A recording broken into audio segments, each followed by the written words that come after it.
Hey guys, Fox here. Happy New Year to everybody. It's time to do some game gots for the month of December in 2023. Following this video, hopefully within the next week, I will do my top games of 2023. It was a pretty killer year, so there's going to be some good stuff in there. But until then, let's do some game gots. First up, no retro stuff really this month, but that's okay. It's mostly a bunch of like gifts from Christmas and my birthday and stuff. But I have a ton of Switch titles here. First up from Limited Run Games is Dark Deity. This is a pretty cool strategy game, tactical style. Lots of fun. I played a little bit of this on the computer, but it reminds me of old Fire Emblem, like from the Super Nintendo days, like the really old stuff. So heard it's a really good game, so happy to add that to the collection. Up next, I got from the family for Christmas was a copy of Rune Factory 5. I still have yet to play a Rune Factory game, but this looks like a lot of fun. A little slice of life farm sim plus some action combat. I think it's going to be a pretty good time. Up next, I got from a good buddy of mine. You probably saw this on another video if you're one of my usual subscribers. From Manboyd Cave. He sent me a copy of Edwin Chronicle Rising. I'm looking forward to the official Edwin game, the one that's based off the Suikoden series. But this is a side-scrolling action RPG. But it looks pretty cool, so looking forward to giving this one a shot. Next, another limited run game, actually I think all of these, the rest of these are, is Castlevania Advance Collection. So this is a collection of all the Castlevania games that came out on the Game Boy Advance. We got Circle of the Moon, Harmony of Dissonance, Aria of Sorrow, and a little bonus game is Dracula X, which I believe is a Super Nintendo game. So that should be fun. I enjoyed these Castlevania games a lot, so good little collection. Next is a shooter, Jamestown Plus. I remember playing this way back on, I think the PS3 is one of the original or first free PlayStation Plus games. And I thought it was an absolute blast. It was all steampunk style shooter. So yeah, good to have a physical copy of this game. I really enjoy it, and it should be fun to bring when I go out of town to play a nice shooter. And lastly is the Anniversary Collection of Arcade Classics. This is a Konami Arcade Classics. So yeah, looking forward to this one. Got a couple shooters in here, including Life Force Salamander, Nemesis. I like that one. I played that a lot on the Game Boy when I was a kid. Twin Bee.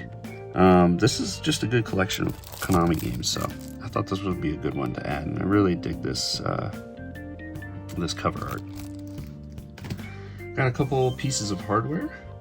I traded in some old hardware, extra pieces of hardware that I had that I really didn't need anymore to a local game shop, and I picked up one of the Switch lights that I've been looking for. I went around and I sold off a lot of my just basic Switch lights, you know, the blue one and the green one. And then I decided to go ahead and pick up this one that I saw at the game store. No box, unfortunately, so I'll be in the hunt for the box for it. And it is the original Pokemon Sword and Shield Special Edition Switch light. I don't remember their names, and I'm not going to try to pronounce them. But it's in pretty good condition. It still holds a good charge. I've been playing around with it. It's great. It's still not my favorite. I do like the different colored buttons on this light gray. But the most recent Pokemon Switch light is still my favorite. I like that gray on black a lot. But this is great to have in the collection. So now I just need to find a box for it. Another Christmas gift I got is the other Super Pocket from Hyper Megatech. So Blaze did this one, and it's just a simple, easy little handheld, and so it supports all the Evercade cartridges, which is great. I have the Capcom one I bought myself, and then somebody for Christmas got me the Taito version, which comes with a bunch of classic Taito games. So, very fun. Looking forward to playing that.